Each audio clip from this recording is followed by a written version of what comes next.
Hi, and welcome to Axelbank Reports History and Today, conversations with America's top nonfiction authors and why their books matter right now. I'm Evan Axelbank, and today we're going to speak with Peter Baker, one of the authors of The Divider, Trump in the White House, 2017 to 2021. He is the chief White House correspondent at the New York Times. He's written 6 books. Peter, thanks so much for being here. Hey, thanks for having me. Really appreciate it. Before we start our interview, I want to invite listeners to our Patreon page to ask for your support in keeping the show going. Go to patreon.com/AxelbankHistory. We will donate part of your contributions to a charity that promotes children's literacy.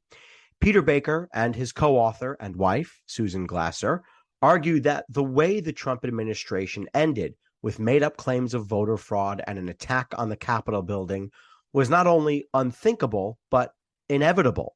Their book argues that the whole effort of the Trump presidency was to pit Americans against Americans, world leaders against world leaders, and indeed members of his administration versus members of his own family, hence the name The Divider. Through your reporting, Peter, were you able to nail down exactly where Donald Trump's need to foster destructive competition between how that need became part of how his brain functioned?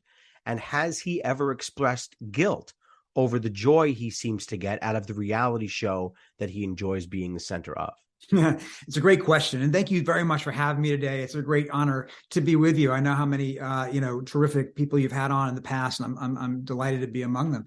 So this is not a book about his psyche exactly. It's about the 4 years he was president. But you're right to say, I think, that his 70 years before coming to office are important to understand what would happen when he was in office. And you're right, I think, to point out that he takes a certain glee, a certain joy in fostering chaos and conflict within his circle. He always has. That's been his part and parcel of his approach for really generations. You can say it's his father who encouraged that kind of cutthroat approach to business. You could say it's Roy Cohn, who, of course, was the McCarthy era investigator who became one of Trump's most important mentors. We have a whole chapter about him in the book and sort of his influence on Trump in terms of how to play scorched earth politics and business. And it's just, he is not the cause of the divisions in our society, but he is sort of a manifestation of it. Like, he came along at the exact moment when we as a country were already becoming increasingly tribal, increasingly polarized, and nobody could exploit that or encourage that, exacerbate that more than Donald Trump. There have been many books written about the Trump administration to this point. I've read almost 20 of them, I think. How did you approach this project, knowing that many of your colleagues, including several prominent ones in the press corps, were simultaneously working on their own books? Yeah, no, it's true. There are a lot of Trump books. And I've read a whole bunch myself. I at one point was keeping count. I think I'm at 118.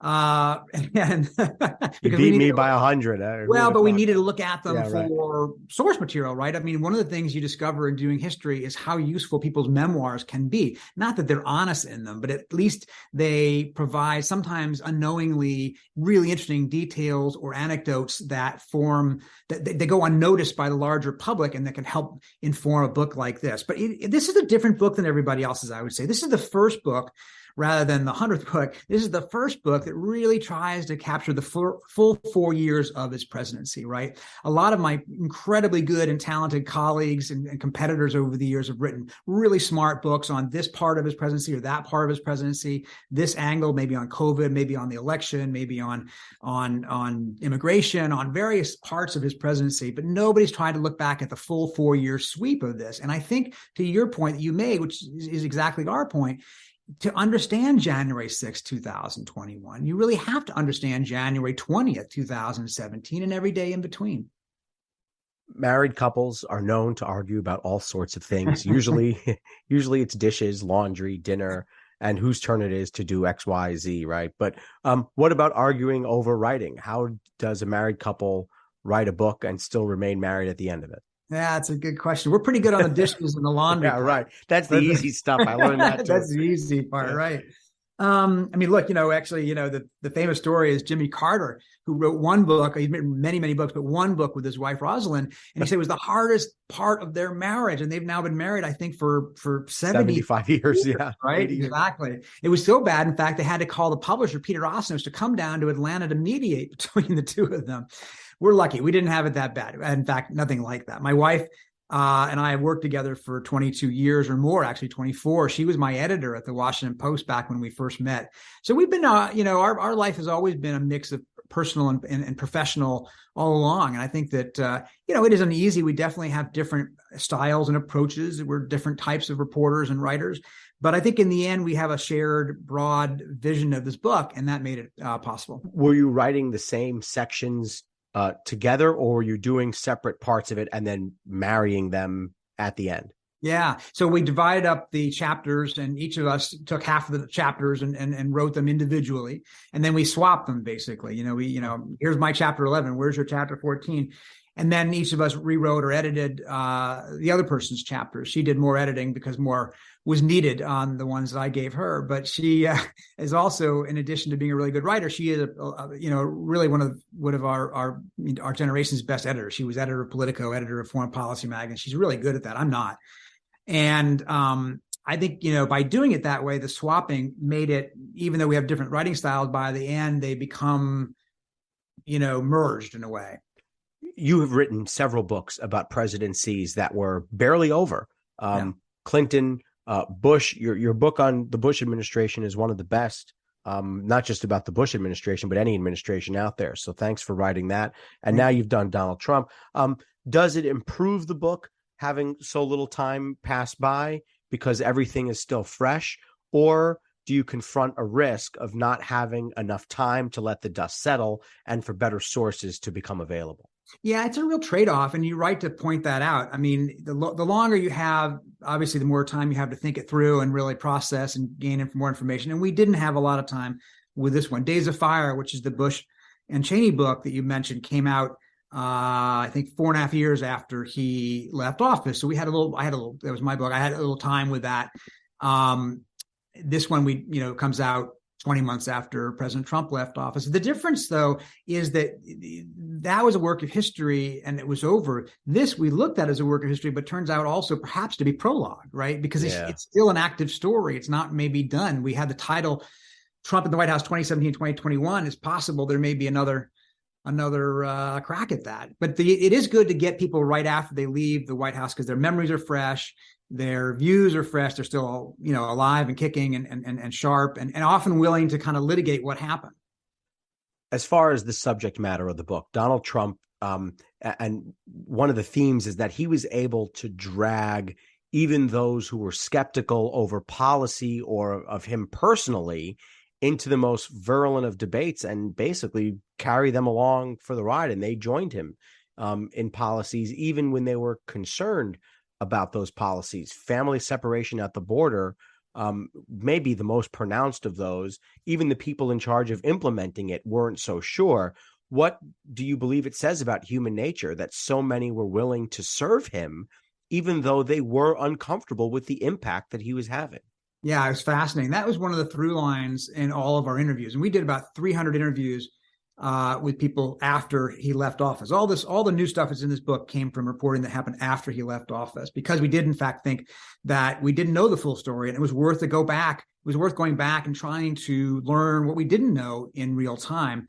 So one of the things you discover in these interviews they all struggled. Other than the true believers were happy to be there. But other than the true believers, the ones who were there because they were public spirited or because they were ambitious or because they saw it as their patriotic duty or they got a job title they would never have otherwise earned in another presidency, whatever reason they were there, they all at some point faced that question. What's the line beyond which I'm not willing to go? I think this guy, and many of them said to themselves, I think this guy may be reckless or dangerous, maybe even unethical or illegal. What do I owe him? What do I owe the country? And what do I owe myself? And they all struggle with this. And a lot of them told themselves, look, it's better that I stay, because if I leave, the person who takes my place may be worse and may be more willing to go along with stuff that I consider to be unwise or illegal or what have you.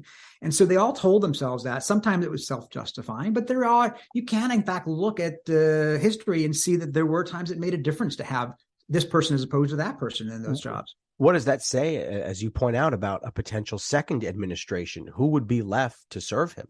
I think that's a really important point, because a lot of the things that he wanted to do in the first administration were thwarted because the people around him talked him out of it, argued with him, slow walked it, resisted, or what have you.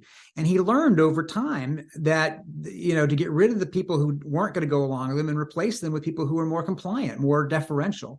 So I think the things that you read in this book that he wanted to do but didn't do in his first term, you should assume he'll have a clearer path to do in his second term, right? And there was even a question over whether a tweet is government policy. Can we take this, right? Let's say from the military's perspective, can we take this, and is this an actual order from the commander in chief? And it turns out some of them said, no, this is not an official policy. We need to go through an actual process. That's right, exactly. Defense Secretary Jim Mattis, the chairman of the Joint Chiefs of Staff, Joe Dunford, said this is not an order just because you see it on Twitter. You have to go through a process.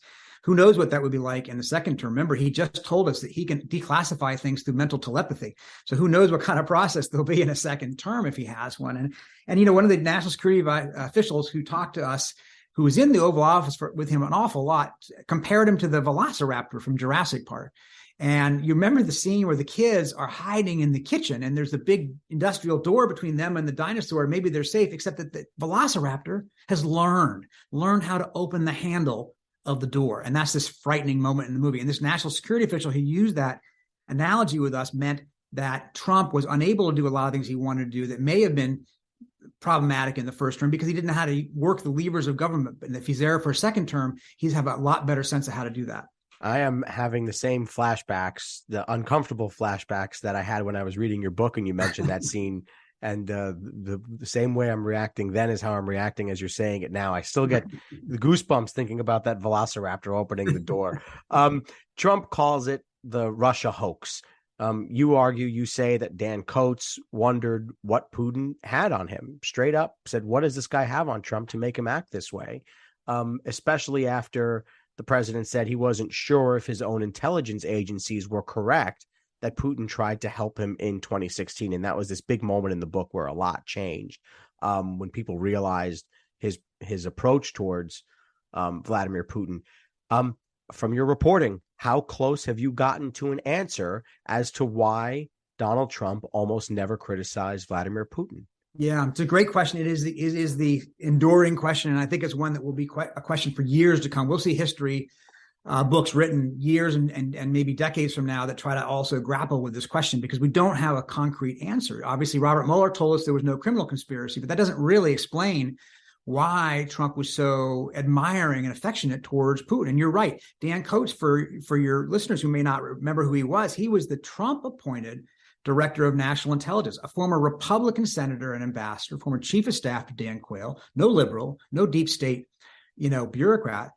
But he watched that Helsinki summit, and you're right, came away thinking, oh my gosh, maybe he does. That is, maybe Putin does have something on Trump. Imagine that. This guy who has access to all the nation's secrets. He knows all of the intelligence out there, and he is not sure whether the president of the United States has been compromised in some way by Russia. That's an extraordinary thing. And it really was this mystery. And I think people came up with two theories that were most prominent in our interviews. One from people who worked for him on the national security side. A lot of them said, look, they just think he really has a thing for strong men. Okay. When you say strong men, because that's the way his father taught him, you appreciate strength, but also strong men in the sort of autocrat sense, right? Who did he like the most? Erdogan, Kim Jong-un, Xi Jinping. He called Sisi from Egypt my favorite dictator. And Putin is the ultimate strongman. And so he had this admiration for him that went beyond what any other president would be like. The other theory of the case comes from people like Michael Cohen, his former lawyer and fixer who broke with him and went to prison. He said that it's money, that for Trump, it's always about money, that he always wanted a tower in Moscow. He'd been trying to get a tower there since 1987, that a lot of money came to the Trump organization when they couldn't get funding from American banks, thanks to the Russians. How do we know that? His own sons told us that at the time.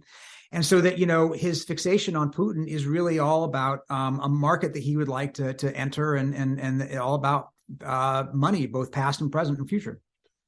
He argues, I realize you're a reporter, not necessarily a shaman. He argues that Ukraine would not have been invaded had he still been president.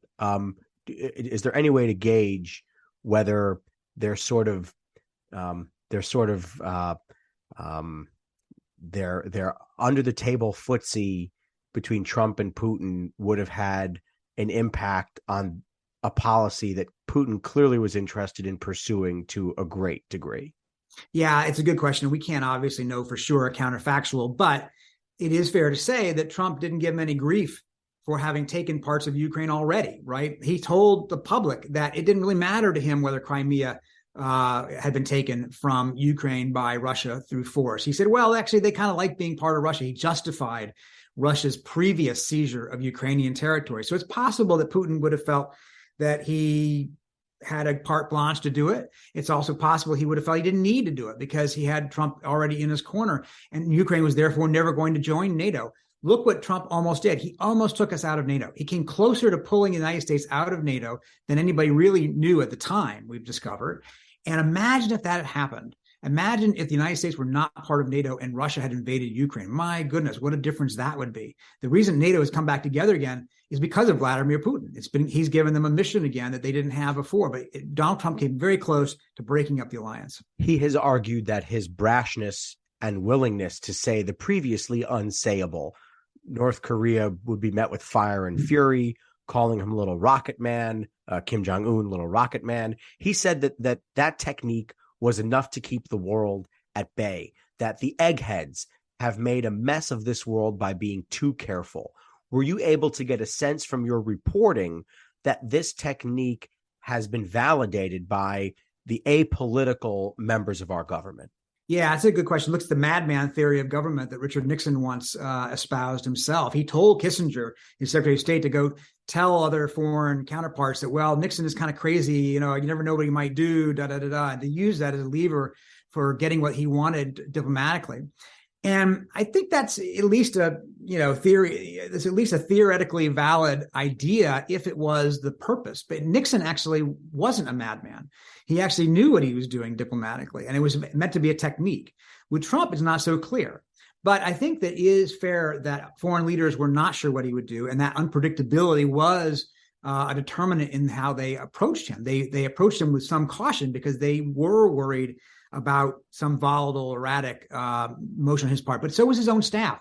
When he talked about fire and fury and he talked about Little Rocket Man, it was his own chief of staff, John Kelly, retired 4-star Marine general, no shrinking violet, who was worried that Trump was going to stumble the country into a nuclear war. He thought that it was rash and reckless to be using that kind of language. And he, in fact, pushed Trump to do the diplomacy that he later did, where he had a, quote, love affair, unquote, with Kim Jong-un. And while a lot of people thought that was pretty dangerous in his own right, people like John Kelly thought at least it was better than stumbling into a war we don't want to fight. The episode with Chris Christie potentially becoming chief of staff, I thought that revealed a lot about how the White House worked under Trump, and you explain a lot in your book about the day-to-day operations, which you argue reveals a lot about not only Donald Trump the man, but about what got done and what didn't get done in terms of American policy. So I want to look at a couple of the stipulations that Chris Christie tried to give Donald Trump if he were to take the chief of staff job, and that Trump ultimately said yes to all of them, but no to one of them. So he said he wanted to manage the staff with the exception of Jared and Ivanka. The president would determine their role, but the chief of staff needs to be fully informed on their activities. Trump said he was okay with that. He said that all disputes and disagreement between the chief of staff and the president were to be settled in private. No public statements of dissatisfaction or criticism. The president even agreed to that, which is one of his main, as you put it, levers of power. And then he wanted an attorney paid for by the RNC to advise him on various issues. Donald Trump said no problem. But the president balked at this one. The chief of staff controls his public appearances, with assumption being that the chief of staff is behind-the-scenes player and not a TV star. And that was a bridge too far for Donald Trump. Why? Exactly right. Because he wants people to be on TV defending him and attacking his opponents. That was the way he measured the value of a lot of his staff members, if they were out there fighting the fight for him. Now, that didn't mean there wasn't some risk with that.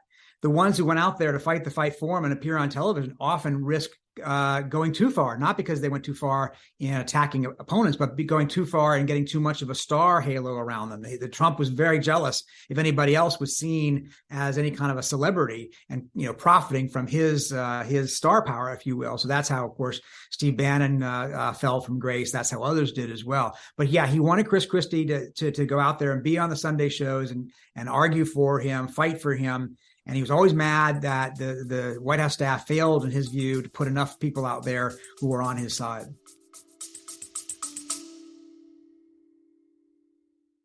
Baking from our childhoods just sticks in the memory, doesn't it? We never set off on holiday without piles of Tupperware. And there'd always be Bakewell slice, flapjacks, and tray-baked scones in the boot. Do you not do that, Lisa? No. Sadly, I do not stack the Tupperware in the back of the car when we go off on holiday. Oh. Welcome to Small Ways to Live Well, a new podcast from the Simple Things magazine. Season 2 is a pick-me-up tonic that helps us make the shift from winter to spring. A 6-week suggestion box full of things to note, notice and enjoy about the season. Search for Small Ways to Live Well on your podcast app.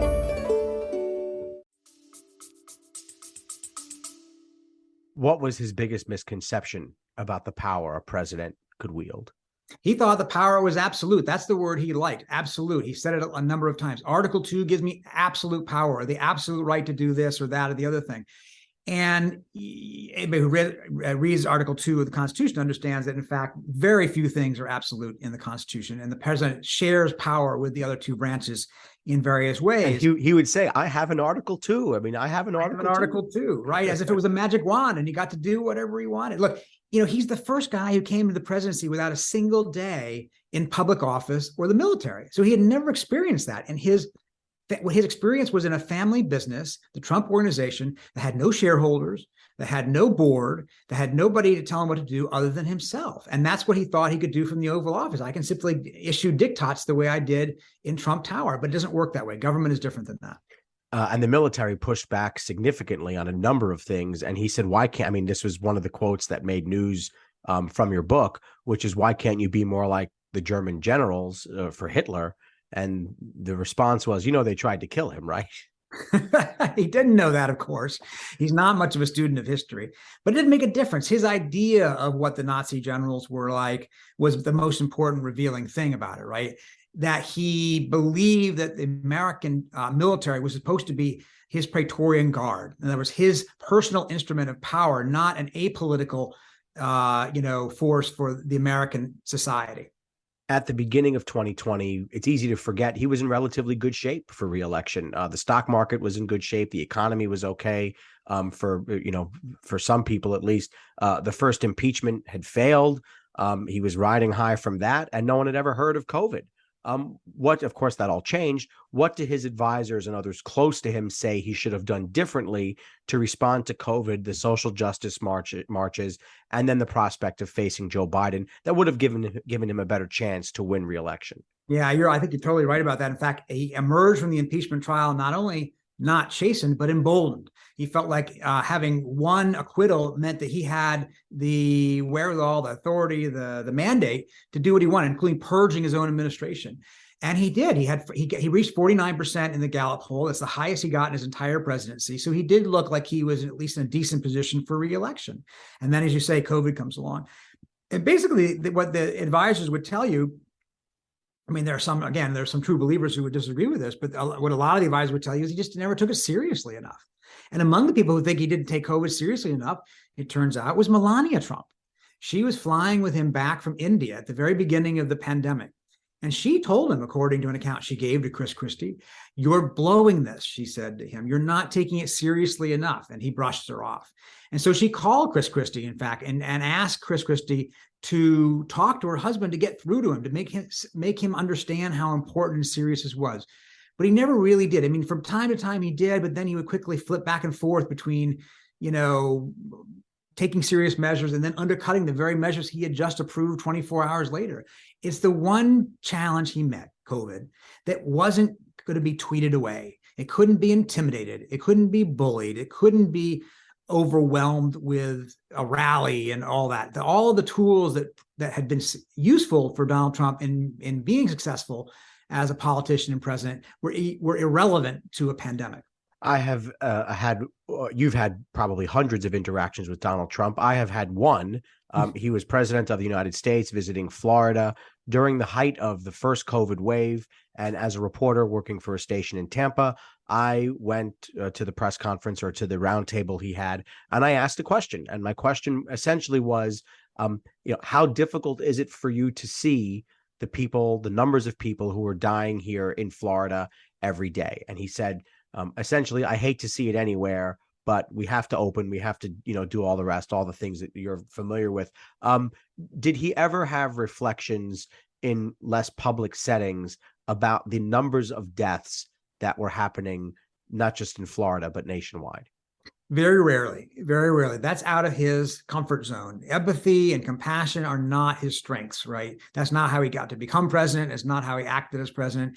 He obviously felt bad when one of his real estate friends in New York died of COVID. But he said he didn't want to go out like him, I think he said, right? He didn't want to go out like him. Exactly right. And there were moments when he was clearly frightened personally, when he got it himself in October of 2020. But he rarely found a way to express that to the public. He rarely found a way to be that leader that Americans expect in a time of crisis, who can empathize with what they're going through. And I think that the question about how much to lock up, how much not, it's a tough question. There are real arguments on both sides there, but he never took that one side seriously and never gave the impression they took it seriously. Fact checkers have said that there were something like 30,000 mistruths or lies or false statements that the president made during his 4 years in office, easily a record. My question is simple. Does he believe the things he says, or is this part of a technique? Your question is simple. The answer is not, right? And this was a constant source of debate among his advisors. There were those who thought that he knew everything he said that was false was a lie. He knew he was lying, and it didn't matter to him. And there were those who thought that he managed in his own head to convince himself of this stuff, that he lives in this sort of reality-bending world where if he says it enough times, it's true. And they were so taken by this that his chief of staff, John Kelly, the second chief of staff, actually went out and secretly bought a book about Donald Trump's mental health in order to try to understand him. It was called the dangerous story of by his niece or something. Yeah, no, that's not even. That was before that. This was by 27 mental health professionals, basically diagnosed from afar a president who they think is a nihilist and has all sorts of other pathologies and so forth. And, obviously Kelly didn't tell the public this, but privately he told people that this book was actually really helpful to him in trying to understand Trump, because otherwise he was so inexplicable. I believe you were at home on January 6th. So I have two questions. One is, did you know you were going to write this book before that happened? Because you say it was inevitable looking back, right? So did that day say, we've got to write this book to you? And then just give us your experience of watching it and what you did once the obvious need to start reporting happened. Yeah, my plan was to go up to the Capitol that day. I was about to leave and my boss called me and asked me to write something first before I left. And by the time I finished writing, the attack had begun. It was too late to go up there physically, which I suppose is good, but for a reporter is bad because you always want to be there on the scene. But we watched on TV like everybody else. And my wife, even much more than me, had said, this kind of thing was going to be possible. And as soon as she saw it happening, she said, this is it. This is exactly what we've been talking about. So she knew, or she had a sense that this was a possibility. We had talked about a book. We had a book in mind prior to that would have been based on the first impeachment. We originally sort of thought that might be a way of looking back. But obviously, once January 6th happened, and once COVID happened, truthfully, and George Floyd and all of that, the book had to be something different. So we didn't really get started until after the second impeachment trial. At that time, we decided to go big and try to do the whole 4-year story. As January 6th is happening, as a reporter in this very prominent position that you have, what do you start doing? Are you starting to just call anybody who might be in the Capitol building to find out what's going on, members of Congress, members of the Senate, or was it simply paralyzing to have this going on and you just had to watch on TV? Well, it was terrifying and horrifying. We've spent a lot of time up on the Hill ourselves. My wife started her career as a congressional reporter for Roll Call newspaper, which is a newspaper that's about Capitol Hill. So to watch it happening was really, it was personal too. It wasn't just, a big news event. And we knew a lot of the people up there. We do have friends who work up there, both reporters and people who are in Congress and both parties and all of that. So yeah, we were calling and texting and trying to figure out what was going on. And it was up to me. We had reporters up there who were going to do the news part of the story. And my assignment that day was to do something more analytical, and I think my lead that day was something like, so this is the way it ends, in other words, this is how this 4-year presidency, which should challenge all the norms, burst through all the limits and lines, was going to climax. It was going to climax in a day of violence, and not just violence, but violence intended to overturn an election and stop the transfer of power. It's just unthinkable. We've never had anything like that in American history, not orchestrated by an American sitting president. I want to go beyond the book here and ask you a couple of rapid fire questions. You may have to pull back some of the cobwebs that have built up over your decades doing this. But my first one is, what was the first question you ever asked a president, and what was the response? That's a good question. The first president I covered was Bill Clinton, and I came onto the beat in July or August of 1996 when he was running for re-election. And I remember being on Air Force One with him doing a trip to Florida. I don't remember my question to him. I remember what he was talking with us about it.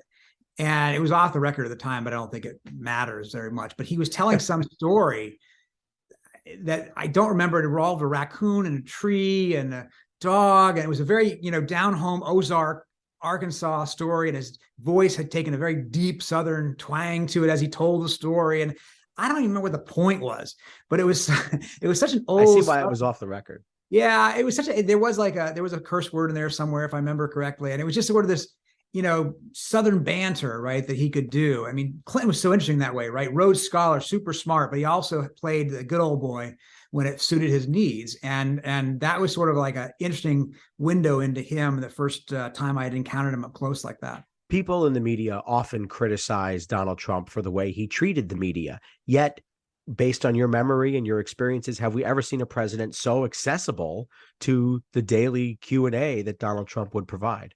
No, never, not in modern times. That's for sure. He obviously had a love-hate relationship with the media.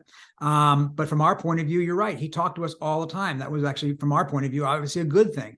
Not only did he talk to us all the time, he was also pretty transparent. In other words, he didn't try to pretend that he had some other motivation than the one he really had. If he wanted to politicize the Justice Department, have them go after his enemies and protect his friends, he basically said that. He wasn't trying to pretend I have the greater good in mind. He was very open about his motivations and the way he approached things. In fact, he was once asked by Leslie Stahl, why do you attack the media? He says, because that way I discredit you guys. And when you write something I don't like, they won't believe you. He's very open about his methods and his thinking about these things. And I think that, one time I was with him in Florida. No, actually it was on the way to Florida. We stopped in Atlanta to go to the CDC at the beginning of the pandemic. And he says, we're talking about, should a cruise ship be allowed to dock that has people on it who have COVID? He says, I don't want them to dock because they'll make my numbers look bad. I mean, he was very open about stuff like that. That may be the way other presidents think or other politicians think, but they realize you're not supposed to say that out loud at the very least. And he never stopped saying that out loud. But the other thing I would say about him in the press is, obviously, other presidents hated the press too. He was not unique in that way. Every president I covered was mad at us at some point or another. But what he did was different. He didn't just criticize the press or criticize a reporter or a story. He used terms like enemies of the people and fake news, which is by the way, the enemies of people is a Stalinist phrase used to send people to the gulag.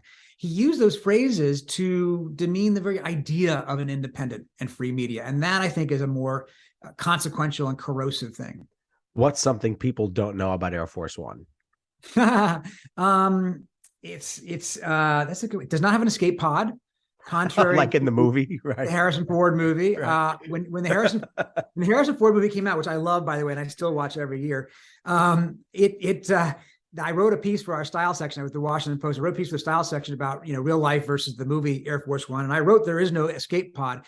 And the executive editor of the entire paper came over to me and said, "Now, Are you sure? Maybe you just don't see it. Maybe you just don't know that it's there. He was really quite skeptical of this. I'm like, no, there's no escape pod there. It's just not feasible to do that. And, you see something in the plane, like, bolts or something. That's got to be it, right? It has to be, so there's no escape pod there, but it's a nice plane. And every president who's ever had it, that's the one thing they always talk about missing when they leave office. Yeah, right. I miss it too, and I've never even had it. So there you go.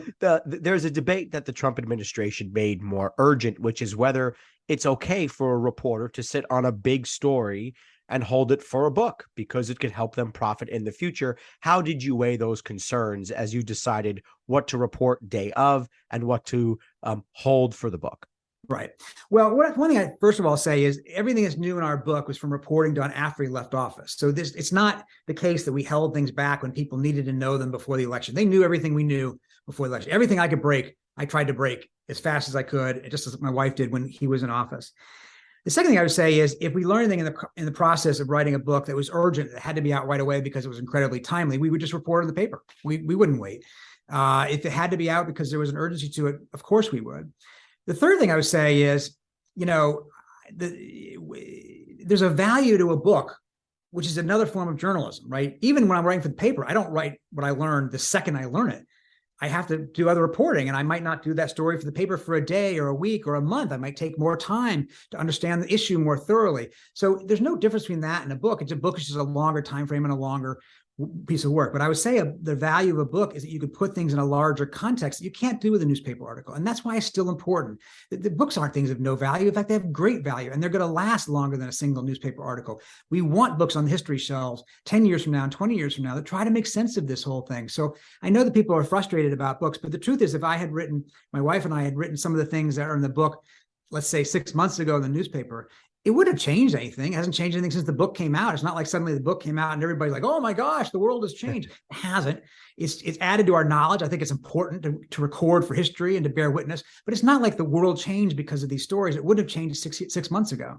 If you could have followed any president in history every day of their administration and written a book like this or Days of Fire, yeah, right, Days of Fire on that president, which president would it be?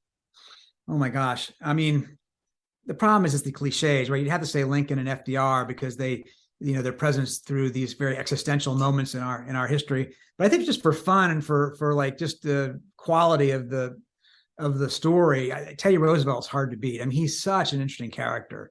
And I would just love to have seen him up close and to see what made him tick and how he operated. How much time do you spend worrying about the future of newspapers in America? I spend a lot of time worrying about that. Fortunately, it's not my job to solve the problem. I'm just a reporter. We have editors who are paid. I know how you feel. But I worry about that. I worry less about the New York Times because I think right now the Times is in pretty good shape. We have more readers and more revenue than we've ever had before, more reporters than we've ever had before. We're at this point a pretty high point, even though the former president still likes to say the failing New York Times. We're the opposite of that. What I worry about are the papers around the country that can't afford to do what we do, that are, especially in big cities like Tampa and like Chicago and, Texas and all these places where it's hard to do local journalism and it's expensive to do local journalism, and newspapers have retreated from that. And I think that, that's not good for democracy. It's not good that city councils and school boards and state legislatures don't have people watching them and reporting on what they're doing. And that's what worries me the most. There will undoubtedly be more books about Donald Trump. What still don't we know? What sources are still out there that we still need to find and still need to be reported on?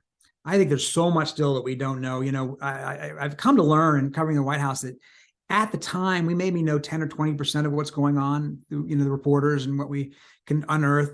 And when we do these books afterwards, I think maybe we get up to 30, 40, maybe 50%, but there's still so much we learn through archivals, releases that come decades later, through memoirs that ultimately come later, through people who finally talk, who never did talk. There's a lot of people who still haven't talked out of this White House. And there's a lot of people who haven't talked honestly. Even though some of those who have written memoirs that in some cases are deeply dishonest. Are you willing to say who has And I don't refused think to talk to you? Yeah, no, it No, doesn't I don't help. think I Yeah. would have gone into that at this point. But Yeah. you know who they are. I think Right. I guess it's not that tough to figure out. not that hard to figure out. Dare I ask, don't throw me out of the room here, is there going to be a book on Biden from Peter Baker and Susan Glasser, or have you decided what is going to be next in your book world? Yeah. Don't throw me out. I swear. I'm not going to throw you out, but we're still trying to sell this one. Yeah. Look, I don't know for sure. I cover President Biden, and I've written a book on about every other president I've covered, so it's possible. It's possible there'll be another Trump term. You know, what one of our reviewers wrote, he said he liked the book, which is very nice of him. He says he just hopes there's not a sequel. And it's, we don't know what's going to happen. So I think we'll take it one day at a time. What's the feeling like knowing it's out in the world now and it can't be changed, it can't be updated, it's sitting right there in people's hands? How does that change your attachment to a book? Well, as a journalist, actually, the fact that you can't continue to update, we've gotten so used to the web and the ability to update stories or make corrections or fixes if we've gotten things wrong, or if we want to add things to it, we learn. This is a permanent thing. You really can't change it. Now, we do have ebooks, and so in that sense, you still can make small fixes that if you discover things you got wrong. But yeah, it's good. I feel proud of it. I think that we have added something, I hope, to the public knowledge. I think that the thing that will mean most to me is if people find it useful 10 years from now, not how they look at it today even, but how they find it in the future. Does it hold up over time? And we don't know that. We won't know for a long time, but I hope so. That was the goal. Well, I will say it's a really excellent book. I'm about halfway through, and it's as good as any book I've read, if not better. And so definitely thanks to Susan also, who you spoke for here today. Peter Baker, the author of The Divider, Trump in the White House, 2017 to 2021. Thanks so much for being here. Hey, thank you so much for having me. This is a great conversation. Thanks. Check out the book. Check out his Twitter feed at Peter Baker NYT. I want to invite listeners to our Patreon page to ask for your support in keeping the show going. Go to patreon.com/AxelBankHistory. We will donate part of your contributions to a charity for children's literacy. And thank you for listening to Axel Bank Reports, History and Today, conversations with America's top nonfiction authors and why their books matter right now. Check us out on Facebook, Twitter, and Instagram at Axel Bank History. We update those with clips from the show, guest announcements, and book recommendations. See you next time. Thanks.